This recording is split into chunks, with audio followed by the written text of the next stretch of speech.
Donegal.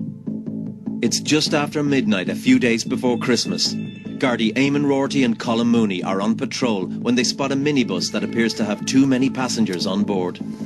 It was chucking out time in the local hostelries, and a common practice at the weekends would be that they would leave to go to the nightclubs. As the minibus pulled off, you could see that there were passengers on the bus squashed into uncomfortable positions. We wanted to stop it in the town before it would leave the town in case people would have to be removed from the bus. On the edge of town, they pull the bus over. All right, yeah. Have your driving licence, please? Okay, that's fine. How many seats have you in this bus? 17-seater. And how many passengers have you in this bus? Come around, count them. No, you count them for me. 26. 26 in a 17-seater bus? There's 26 people on a minibus designed for 17 passengers. They're on their way from a pub to a nightclub almost 10 kilometres away on bad roads. Eamon has concerns. There's too many in the bus. Okay? Yeah. It's in the early hours of Sunday morning. The weather's quite miserable. The route it was taken is known locally as the Mountain Road, and the consequences of an overloaded vehicle getting into trouble on the Mountain Road would be horrendous. You have 26 young people with a good bit of drink in them.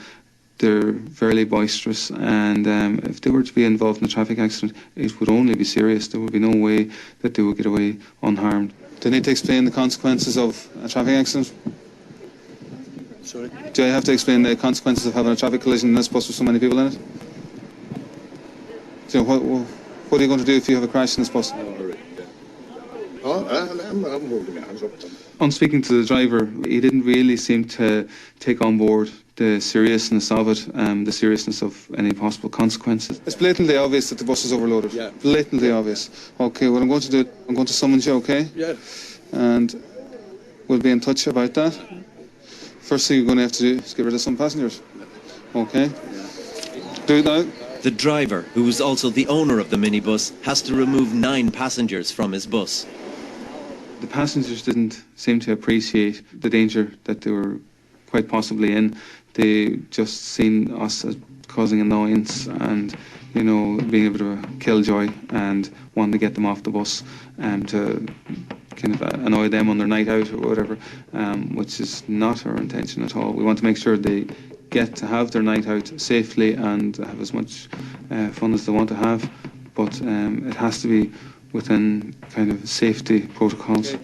You're way overloaded, and now look at what we're left with now. Yeah. Young fellas standing on the side of the road full of drink. One of them, it's good man. In the district court, the driver, who was also the owner, admitted carrying an excess number of passengers. The judge ordered he make a donation of €300 to charity, and the Probation Act was applied. Coming up, a woman drives through a village way over the speed limit. We detected it doing a speed of 82 kilometres. And a drunk driver resists arrest. Relax. No, you're under arrest. Donegal. It's just after 8 p.m. on a December night. Gardaí Eamon Rorty and Colin Mooney are on patrol when they spot a car being driven in a dangerous way. He's in a hurry, tailgating each car he comes up behind, trying to get them out of his way. With regard to dangerous driving, there is a definition of dangerous driving. So obviously we can't just pull him over for anything. If we feel he's going to commit dangerous driving, we'll monitor it for a while. He aggressively passes out a car. Tango Charlie to Charlie. He was obviously in an extreme hurry to get somewhere. His manner of driving would intimidate the road users in front of him. The next car in front doesn't give way, and the driver passes anyway, forcing some oncoming cars to veer onto the hard shoulder. He's driving 120, 130 kilometres an hour. He's driving towards traffic that are coming at him at a similar speed, 100k at least. The consequences of being in a head-on collision are obvious to anyone. It's more often than not fatal. The next car is driving slowly. The driver comes up behind him, driving aggressively, forcing the car to pull in to the left. In this instance, the driver of the car he's overtaking moves in, which allows him to continue his manoeuvre, and away he goes. He drives off, accelerating hard, then again This kind of driving, it is common now in rural roads. People can be in a hurry to get somewhere, and sometimes they need to get somewhere. Overrides need to look after their own and other safety, and they take chances. Eamon and Colm have seen enough and put on their blues. The car pulls over. How's it going, sir? I'm going to caution you now that you're not obliged to say anything unless you wish to do so. Anything you do say will be taken down in writing and maybe given in evidence. You understand that? Okay. What's the reason for your very aggressive style of driving? Right. You've overtaken twice in a dangerous manner there in the face of oncoming vehicles, forcing each of those oncoming vehicles to veer into the hard shoulder. You accept that? Yeah. Right, okay. He's a danger on the roads. It's the only way you could describe him. The last one was driving particularly slow, but He's an accident waiting to happen.